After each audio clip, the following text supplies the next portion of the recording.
Hello, my name is Yaya. Thank you for tuning into Trauma and God. I know from personal experience that healing from a black cloud of trauma is possible, but it does take time. Just as in nature, there's always sunlight behind a dark cloud. So for us, God is light, and He's always there. We just have to find Him. In this series, I talk about things that hinder us from finding the light and things we can do that help us overcome obstacles. Today's subject is growing up with a narcissist. When I was very young, I assumed my mother's way of caring for us children was with her best intentions for us in mind. Maybe she thought she was doing the right thing. I don't know, but it's easier than believing that all she cared about was herself. Now I'll never know the answer because my mother has died, so I can't ask her any more questions about it. But what I can do is tell you from personal experience what it was like to live with a mother who was a narcissist. At least she was towards me. Today, the word narcissist is used as a synonym for the word selfish. It's very overused in that regard. When we talk about selfish, we talk about someone who's showing selfish behavior. And at various times, we can all do that. No, I am not talking about that. I'm talking about the psychological definition of narcissism. And I will give one to you. I found this definition in helpguide.org, and it says NPD, or narcissistic personality disorder, are people in love with an idealized, grandiose image of themselves. They're in love with this inflated self-image precisely because it allows them to avoid deep feelings of insecurity, but propping up their illusions of grandeur takes a lot of work, and that's where the dysfunctional attitudes and behaviors come in. Narcissistic personality disorder involves a pattern of self-centered, arrogant thinking and behavior, a lack of empathy and consideration of other people, in an excessive need for admiration. Others often describe people with NPD as cocky, manipulative, selfish, patronizing, or demanding. This way of thinking surfaces in every area of the narcissist's life, from work and friendship to family and love relationships. People with narcissistic personality disorder are extremely resistant to changing their behavior, even when it's causing them problems. Their tendency is to turn the blame on others. What's more, they are extremely sensitive and react badly to even the slightest criticism, disagreement, or perceived slights, which they view as personal attacks. For the people in the narcissist's life, it's often easier just to go along with their demands to avoid coldness and rages. However, by understanding more about narcissistic personality disorder, you can spot the narcissist in your life, protect yourself from their power plays, and establish healthy boundaries. And that's the end of the quote. Well, I cannot begin to tell you how much I used to search and long for a definition to describe what I went through as a child. But no one in my youth spoke of this.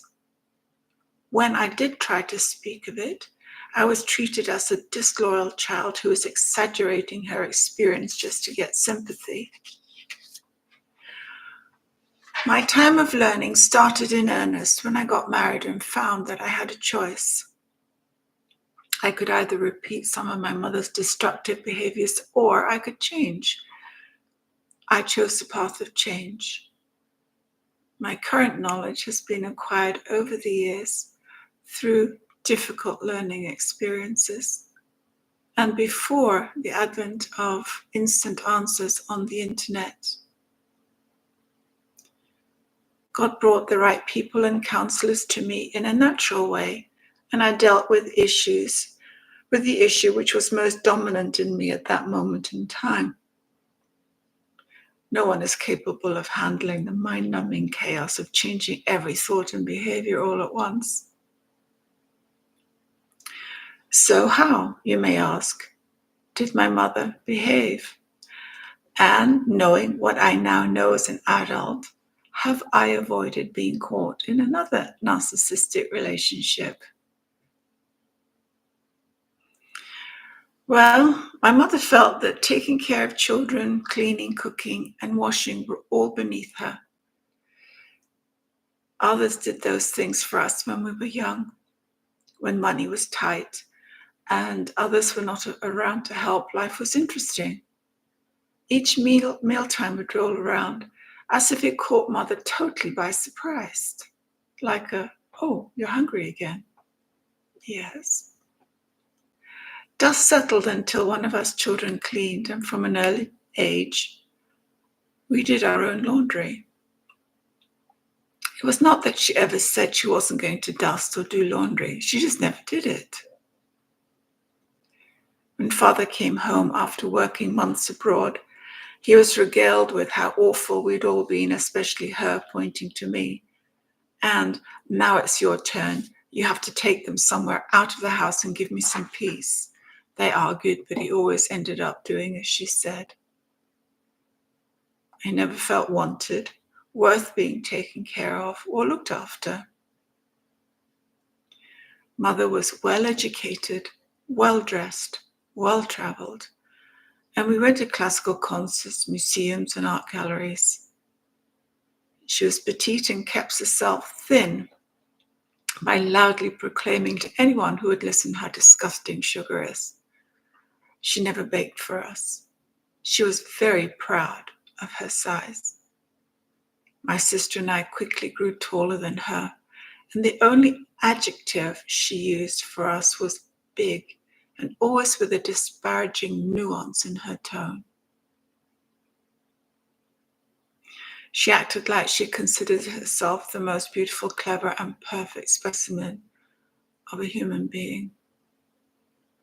In public, mother felt entitled to speak out in stage whispers and made very degrading comments about people around us, and she meant for her comments to be heard by them.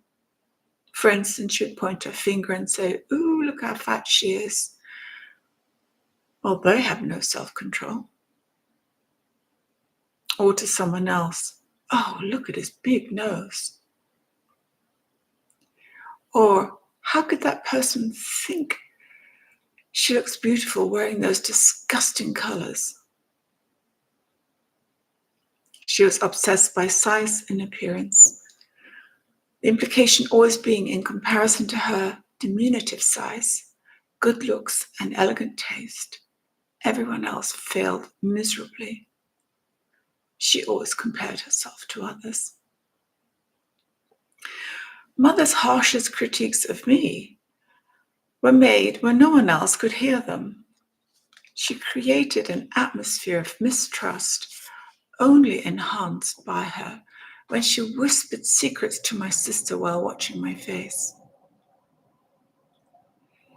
My mother treated me and my 3 siblings very differently. Mother labeled each one of us. I was bad and a liar, and my sister was good. I've not asked specifically, but I think because of this, each one of us siblings had very different memories of mother and our time growing up. Mother saw us as an extension of herself. If we agreed with her and did what she wanted, we were praised and valued. If not, we were ignored and criticized. I seldom, if ever, agreed with mother. Mother expected our emotions to be the same as her emotions because she believed that her emotions were the only ones that mattered. I was very disloyal when I felt differently. You know, the opposite is in fact true, that parents should tune into their child's emotions. Whenever mother formed an opinion, no amount of discussion could change it, ever. Her opinion was set in stone. Mother never had to say sorry because she was never wrong or in the wrong, ever. Mother shamed me for having needs and regularly expressing my needs to her.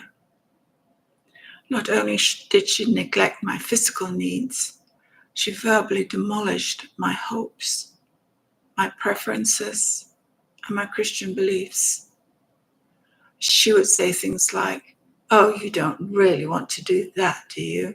Or you don't really want to be like that or one of those, do you? Or why do you think you would be any good at that? Or you're just not gifted in that area. Or I know so-and-so, and they are the world's best, blah, blah, blah, and you have no hope of being anything like them." And this was her major coup. She would say, "And I know God does not want you to do that." Mother spoke in innuendo. Innuendo is indirect speech. It's an oblique allusion, a hint, or an insinuation, especially on someone's character and reputation. Innuendo left me always having to read between the lines. So when I repeated back to her what I knew she was saying, she would say, "I didn't say that," which of course was true. She had not used those words, but I was pretty sure I had nailed her on what she had intended to say.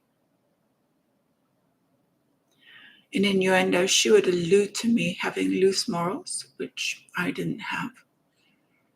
I love fashion, makeup, clothes, clothing design, and interior design, which to her apparently meant I had very loose morals. Mother never spoke about herself to me, only spoke about others. She would acquire amazing friends who only lasted a short while. Then she moved on to someone else who was rich or beautiful or who could give her something she needed until that person fell out with her.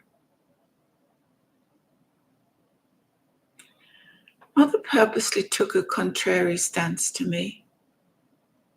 Everything and everyone I loved, she hated. When I say hated, this is her word, not mine. There were no gray areas in her, only black and white. I fell in love with God when I was 3 years old, and I have always maintained my relationship with God. My mother was a Protestant Christian and had a relationship with God which meant a great deal to her. She was also a self-proclaimed esoteric. She felt she had a greater knowledge of God than the majority of the population. She was very mysterious in her ideology, hard to understand, secretive, and different. I frequently clashed with her philosophy, and I told her so. I believed God wanted to be found and understood by every one of us, not just a few special people. Oh, she would bristle and say that she expected me to say that because I was not born spiritual enough to even understand God. Well, as a Christian, I wanted to serve God. I attended the Christian Union at school. I walked a few miles to church by myself and I taught Sunday school. I was part of the youth group. And instead of being happy for me and commending my healthy behavior, Mother was furious, saying things like, "How dare you attend that heretical church? They don't even teach God's word, but you wouldn't know that because you're not spiritual. Or how about this? Why do you even bother going to church? How can you understand God? You are not spiritual enough. This mantra was one of her loudest and most vocally expressed against me, but perhaps only matched by the next one about hate. As I said, Mother purposely took a contrary stance to me. When I fell in love with a young man, my mother was furious. She hated him because I loved him.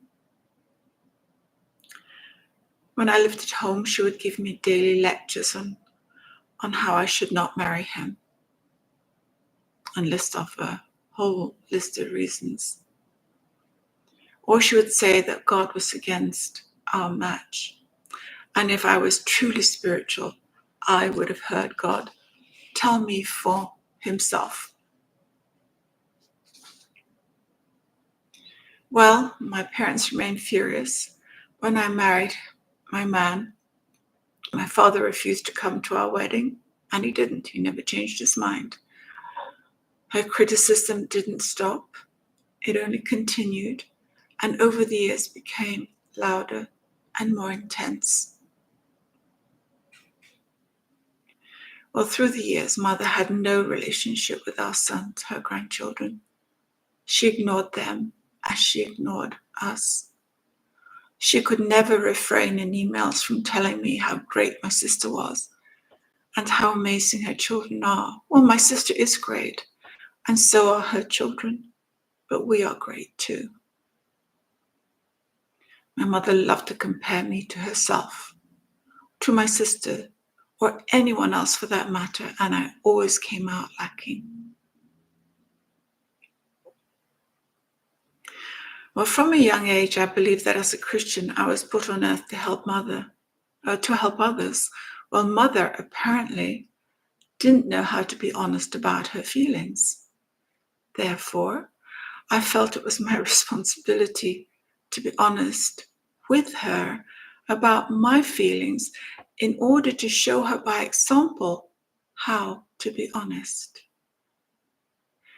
Well, in turn, Mother's response was to argue with me, either by minimizing what I said or minimizing my feelings, or sometimes Mother would just stay quiet and listen. Well, I always hoped and wanted to see the good in her during the times when she listened to me. I somehow hoped that when she did, she had opened herself to loving me, that God had miraculously changed her heart towards me. But no, she listened only to store up in her memory every word I was saying for later use against me, and she had a phenomenal memory. It would come a few days or months later. She would start off by saying, "You said that you wanted to," and state it. And then she would use my own words back at me, but not in the order in which I had spoken them, and certainly not in the context in which I had delivered them. Well, interestingly, I could never acknowledge this trait of hers while I lived at home. But I'm even more convinced that by sharing my struggles, I can help others overcome theirs. I just could not help Mother. Well, I knew I needed help, but I was so confused about what my problems actually were, because I verbally disagreed with my mother on just about everything. But her constant innuendos and hurtful words stuck with me and totally confused my thinking. I'm not a victim. I never have been. People saw me as well put together, responsible, and fun to be with. At school, girls wanted to be part of my group. Well, I didn't have a group. I didn't want to be in a group, but they always created one around me. And boys always hung around me. They didn't know how broken I was, how evil I felt, that every problem was my fault and being alive was sheer hell. Mother constantly blamed me for all her choices and problems. Years later, when my children were in elementary school and my husband and I might be eating dinner with them, talk might turn to a recent earthquake in China, and my boys would jokingly say, "Mom, what did you do to cause this?" I had made this part of myself vulnerable to them and told them how my mother blamed me for everything. Well, certainly everything bad. And humor was my way of trying to take the sting out of her words. Change is hard. Mother never changed. As she aged, her mantras against my husband and I became more aggressive and forceful. For my physical safety, I was advised to break off all contact with my mother. That was 17 years ago, and we did. Mother didn't attempt to reach out to me. She died 3 years ago. Well, growing up, I often didn't understand God. At times, I got very angry with him.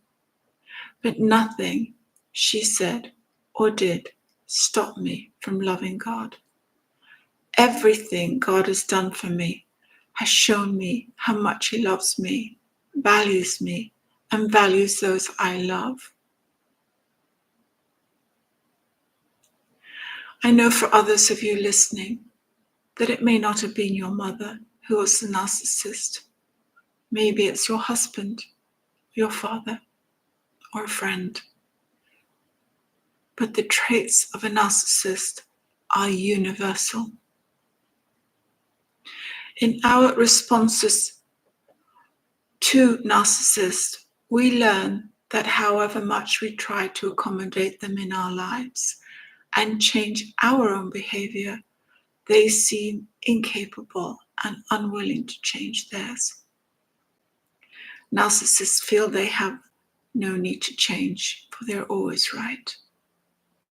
In fact, they will add physical harm to emotional harm when they see their influence over us waning, and they realize that we're no longer accepting what they project onto us. Be careful and take good care of yourself.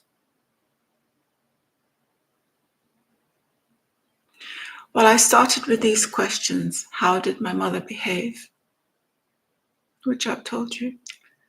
And knowing what I now know as an adult, have I avoided being caught in another narcissistic relationship? Well, you know my mother's behaviors. But in answer to the second question, the answer is no. I have not avoided being caught into a narcissistic friendship. And in next week's vlog, I will be sharing how I fell into one. Please subscribe and tell others if you found this vlog helpful. You may email me at Yaya at traumaandgod@gmail.com or read my personal story, Snakes in the Loo, at Amazon Books. If this stirs things in you, please reach out and talk to a mental health professional. In the US, help is always available at the following: Suicide and Crisis Helpline, 1-800-273-TALK, or Rape, Abuse and Incest National Network Helpline at 1-800-656-HOPE. God is for you, and so am I. I will see you next Thursday at 10. Thank you for listening.